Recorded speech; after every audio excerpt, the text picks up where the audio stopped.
আমাদের সমাজে প্রতিনিয়ত খুন, দর্শন অথবা শিশু নির্যাতনের বিষয়গুলো দেখা যায়।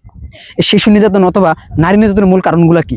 শিশু নির্যাতনের কথা যদি বলা হয় যে আমাদের মেয়েরা দর্শন হচ্ছে, তাকে শুধুমাত্র যে দর্শক করে সেই দায়ী? তার জন্য কি সমাজ দায়ী না? তার জন্য কি আমাদের শিক্ষা ব্যবস্থা দায়ী না? তার জন্য কি আমরা পুরুষরা দায়ী না অথবা বাবা মা দায়ী না?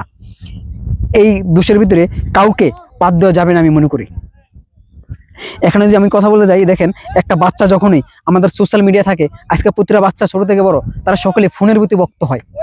তারা রিলস না দেখে খাবে না, তারা রিলস না দেখলে পড়তে বসবে না, তাদেরকে ফোন না দিলে তারা স্কুলে যাবে না, নানান রকমের বায়না ধরে। সেই ফোনের ভিতরে আমরা যখন দেখি টিকটক অথবা সোশ্যাল মিডিয়া নানান রকমের প্ল্যাটফর্মগুলো দেখি, সেই জায়গায় আমরা অশ্লীল কিছু ভিডিও দেখতে পাই অথবা রঙে ঢঙ্গে যেসব রিলস দেখতে পাই, সেগুলোর মাধ্যমে আমাদের বাচ্চাদের সেন্সের ভিতরে কোন ধরনের কাজ করে, ব্রেনে কোন ধরনের কাজ করে সেদিকে আমরা লক্ষ্য রাখি। সেখানে তারা যে কথাগুলো বলে অথবা তারা যে কথাগুলো শোনে, তারা যে রিলসগুলো দেখে, সেখান থেকে তাদের ভিতরে আকর্ষণ হয় না? দেখেন বাচ্চাদের ব্রেন খুব সফট থাকে, খুব সহজে তারা বুঝতে পারে একটা বিষয় অথবা খুব সহজে মাথায় রাখে। আমরা যখনই কোনো রিলস দেখি আমাদের ভিউর জন্য অথবা আমাদের ভিউর্স ফলোয়ার্স বাড়ানোর জন্য আমরা অশ্লীল কিছু ভিডিও তৈরি করি। খোলামেলা পোশাক অথবা রঙে রঙে কথা, সেগুলা মেয়েদের বেশি করে থাকে। আর সেসব দেখেই আমাদের শিশু বাচ্চারা আকর্ষণীয় হয়। এই আকর্ষণীয় হওয়ার কারণে হয়তোবা অন্য কেউ, হয়তোবা বন্ধু, আঙ্কেল অথবা অন্য কেউ, দাদা, নানা, এরকম কেউ থাকলে যদি দুষ্টামি কোনো কথা বলে, সেটা ওই বাচ্চা মেয়েটি সিরিয়াসলি ভেবে নেয়। এতে সেই কথার প্রতি আকর্ষণ হয়ে যায় এবং আকর্ষণ হওয়ার কারণে হয়তোবা তার সাথে কথা বলতে গেলে তার গায়ে হাত দিচ্ছে অথবা কোথায় কি করতে হবে, সেই কোথায় কিভাবে প্রতিরোধ করতে হবে, সেই বাচ্চা মেয়েটি জানে না।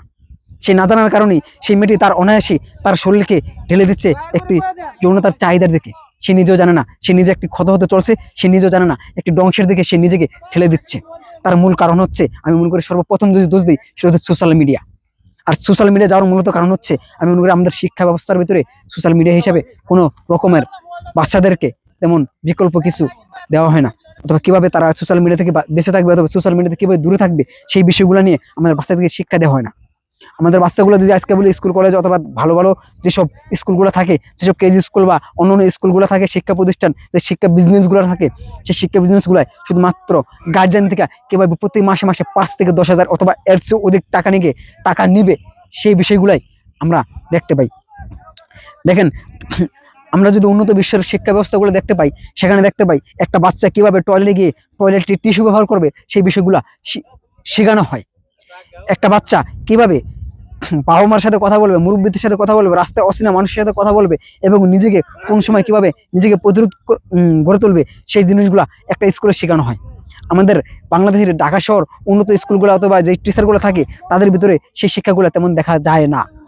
আর সেই দেখা না যাওয়ার কারণেই আমি মনে করি বাচ্চাগুলা পিছিয়ে থাকে সেই বিষয়গুলো থেকে।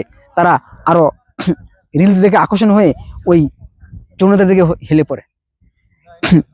আমাদের বাচ্চা যখনই আমরা দেখবো, যেই একটা মেয়ে বাচ্চা হোক ছেলে বাচ্চা হোক, আমাদের প্রতিটা বাচ্চার গার্জিয়ান উচিত, আমি মনে করি যে সেই বাচ্চারা তার থেকে বেশি বয়সে মানুষের সাথে বসছে না কিনা, ওঠা বসা করছে কিনা, অথবা তারা কোথায় যাচ্ছে, তাদের গতি বিগতি সবসময় নজরদারি রাখা অত্যন্ত জরুরি। একটু অকাল হলেই আপনি যদি আপনার চোখের চুল পরিমাণ আড়াল হয়, আপনার বাচ্চা যে কোনো সময় একটি দুর্ঘটনা ঘটাতে পারে, এটা স্বাভাবিক। কারণ সে জানে না কোনটি দুর্ঘটনা আর কোনটি সুঘটনা। আপনার বাচ্চা সে কখনো বুঝতে পারে না তার অজান্তে সে কত বড় বিপদ করতে যাচ্ছে। তাই বাচ্চাদের সবসময় খেয়াল রাখতে হবে, সবসময় দেখতে হবে তাদের সহপাঠীর সাথে সে কোন ধরনের আচরণ করছে এবং সে বড়দের সাথে কোন ধরনের আচরণ করছে। বড়রা কোন ধরনের আচরণ করলে তার প্রতিরোধ হতে হবে, সেই জিনিসগুলো আপনার শিক্ষা দিতে হবে। তবেই সম্ভব আমি মনে করি আমাদের সমাজে শিশু নির্যাতন অথবা আমাদের শিশু বাচ্চাগুলা দর্শন থেকে মুক্ত করা। শুধু দর্শক নয়, শুধু কোটার আইন বা সরকারের কোনো ব্যবস্থা করেই যে দর্শনকে অথবা দর্শককে বন্ধ করা যাবে, এটা সম্ভব নয়। এর জন্য আমাদের সামাজিকতা, এর জন্য আমাদের সোশ্যাল ব্যবস্থা, এর জন্য আমাদের সকল দিক দিয়ে বাচ্চাদেরকে শিক্ষা ব্যবস্থার দিকে এগিয়ে নিতে হবে এবং মৌলিক যে শিক্ষাগুলো থাকে সেই শিক্ষাগুলা তুলে ধরতে হবে। আমরা চাই না কোনো দর্শক হোক, কোনো শিশু নির্যাতন হোক, আমরা চাই না কোনো মা বাবার কোল খালি হোক। সবাই ভালো থাকবেন, সুস্থ থাকবেন। আল্লাহ হাফেজ।